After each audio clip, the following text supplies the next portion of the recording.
Well, as you know, as we've been going through this, we've committed to you transparency, and we would tell you things as we go along, and that we would not hold stuff, and we would just let you know as things happen.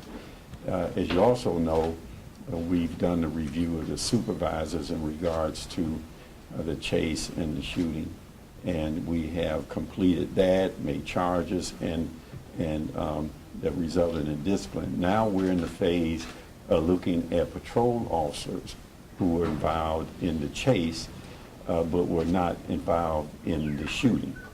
And that is what the chief will talk about this morning in terms of the numbers that will be charged in regards to that. And when the criminal side is over with those who were involved in the shooting, we will have conduct the same process and procedure in regards to those officers. All right? So, Chief McGrath. Excuse me. Thanks, Mayor. Good morning, everyone. Good morning. Today we're here, we're going to provide a status update relative to the tragic pursuit which took place November 29th in 2012. And it really was a tragic pursuit for the victims, their families, the community, the police officers, and also their families. Just an unfortunate incident. But as stated in the Supervisory Administrative Review of November 29th pursuit, immediately after the incident, we established a Critical Incident Administrative Review Committee to conduct an administrative review of the pursuit. This committee reviewed the BCI investigative file and interviews, other records pertinent to the investigation, interviewed police supervisors, patrol officers, and other police personnel. They also drove the pursuit route several times to determine if the pursuit followed the division's policy and procedures. Upon completion of the committee's investigation, the results and recommendations were forwarded to my office for review. And in the spirit of transparency, the findings were made public at a PowerPoint presentation conducted by Commander Chura at a press conference held by the Division of Police. This administrative review was focused solely on those involved in the pursuit. And I'll repeat that, solely those officers and supervisors involved in the pursuit and not those involved in the deadly force incident. The use of the deadly force incident remains under the review of the County Prosecutor's Office. The first course of review was to determine the supervisor's involvement.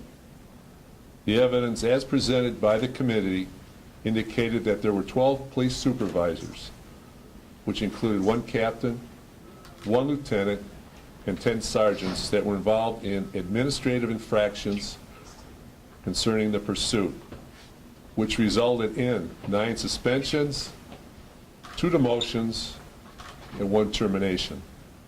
Today, we're going to address the 277 police officers that were working on the evening of November 29th, 2012. After the Critical Incident Review Committee completed their investigation, which meant reviewing duty reports, conducting interviews, examining the automated vehicle locators, it was determined that 104 of the 277 officers working that evening were involved in the pursuit in some capacity. Now, capacity means what? There were some officers who were in the pursuit terminated themselves. There were some officers in the pursuit who terminated at the instructions of their supervisors. There were some officers in the pursuit that just blocked intersections. So I don't want to give you the impression that of the 104 officers, they all got involved in the pursuit at the beginning and they all ended up in East Cleveland. That wasn't the case. Remember, this pursuit lasted 23 minutes and there were some officers that were involved and then disengaged.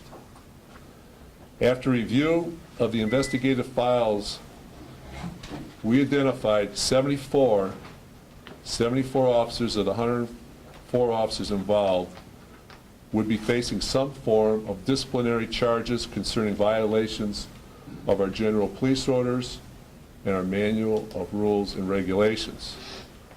The charges range from insubordination, permission to engage in a pursuit, permission to leave the city, emergency response driving, and inconsistencies relative to their duty reports and the automatic vehicle locators, the AVLs, which are in their modems in the vehicles. Of the 74 officers identified, approximately 19 of those officers will be referred to the Director of Public Safety for disciplinary hearings. Once we complete the pre-disciplinary hearings, we will review all the facts and evidence and make our determination regarding what, if any, discipline should be imposed. Discipline could range from a written reprimand up to and including suspension. When we reach this point of the administrative review process, another public update will be provided to the community. Likewise, once the review of the deadly force incident is completed by the county prosecutor's office, we will conduct our own internal review of the involved officers' actions leading up and including the deadly force incident. Upon completion, upon completion, when everything is finished, the total review will include administrative infractions, which means violations of our policies, rules, regulations, etc. A policy review of our policies to ensure that they meet national standards.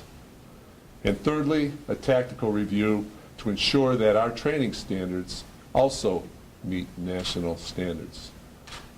And at this point, I will take any questions or answers that you may have. Any questions? Yes, Chief. You have 19 to go to director class out of 74. The other 55, they violated rules, but they won't go to the director. Can you clarify, please? Right. We identified 74 officers that had some type of rule violations. For example, some officers may be involved with 5 or 6 specifications, so they're not all at the same level. And discipline's not all at the same level. So if we feel that a certain officer may have 6 or 7 specifications that they violated, we feel that the penalty could be in excess of a 10-day suspension. So therefore, I don't have the authority to do that, so they are referred to the Director of Public Safety. You would handle the other 55? Yes, sir, or one of my deputy chiefs would, depending on our calendar, and we have to confer with their union, the Patrolmen's Association, set up schedules, et cetera, with their attorneys to arrange these particular hearings. Do you know when the hearings will start? Sorry, do you know when the hearings will start? The hearings will start immediately. The process will. We'll have to sit down with the union and then do the scheduling, but the process will start immediately. Well, will you group, if there's 4 or 5 different, will you group them together and say we're going to punish you for these 5, or will they be separate punishments for each? Okay, well, like if one officer had 4 different offenses, will that be grouped? Will he be penalized for all 4 together, or will he be separated? Like one may be to the extreme and one may be a little lesser offense. How will you determine your punishment for that? We will determine it by each individual officer at the hearing. Okay. And then, There's nothing there that is consistent to say you fall under category A, B, or C. We have to look at each individual officer and what capacity they were involved and what specifications they were in violation of, and that's how we'll move through the process. What elevated these 19 so much further than the other 55? Several more specifications. For example, you could have had an officer out there driving 107 miles an hour on a side street. That officer could have been told to terminate the pursuit, and he didn't terminate the pursuit. So now you have 2 specifications there now. Now there have been another specification, maybe his duty report and what we have on the AV, on the automatic vehicle locator is different, so there's another third specifications. So there's all type of different variables here for each individual officer. Some officers might have been just emergency driving. Have these officers, the 55, are they already being punished right now? No, ma'am. When does that begin? We have a due process. They're afforded due process. Talk to their unions, the attorneys for their union, set up a schedule for a hearing. They go before a hearing. They have certain rights. At the completion of all that, then the chief will determine based on less than 10 days, and the director. So they have their hearings with you and the 19 will have their hearings. That is correct. Each officer will have their individual hearing, and at that time, now we could charge an officer with 6 specifications. We go to the hearing, and they may be found guilty of only 2 specifications. So, you know, like the mayor says, they have their due process, and that's the procedure and policy we'll follow. None of the violations are fireable offenses, correct? From what you see now. At this point, there are no violations or officers that would reach the level of termination. Mayor, do you think that, in the beginning, I think there was a misconception in the public that it was almost like every car was firing at these people. It was like indeed, I guess, 13. The city didn't say much early until the Attorney General's press conference, and everybody was kind of taken aback that it was so few cars as opposed to all the cars. Do you think maybe the city might have said something earlier, or maybe clarified a bit earlier? Well, again, we look at this in the way in which it's supposed to be done, in terms of affording everybody due process, not putting information out before it's time, tainting the process. And so we would not interfere with the Attorney General's investigation or get ahead of him. His conclusions were what they were, that did not necessarily deal with the incident itself, but more of a conclusion around the division of police. And that's what we have taken an exception with. But once he released his report, we were freed in to add facts that were not necessarily brought out or facts that we knew at that time. Chief McGrath, I have a question some for you. unrest, maybe. Huh? Did that kind of foment some unrest? There are a lot of rumors out there and people Well, protests and... Well, the people are going to do what they do anyway. They're going to do what they do. Our job is to ensure transparency, a due process that is afforded to the officers involved plus the victims in this case, and to ensure that it's fair and transparent.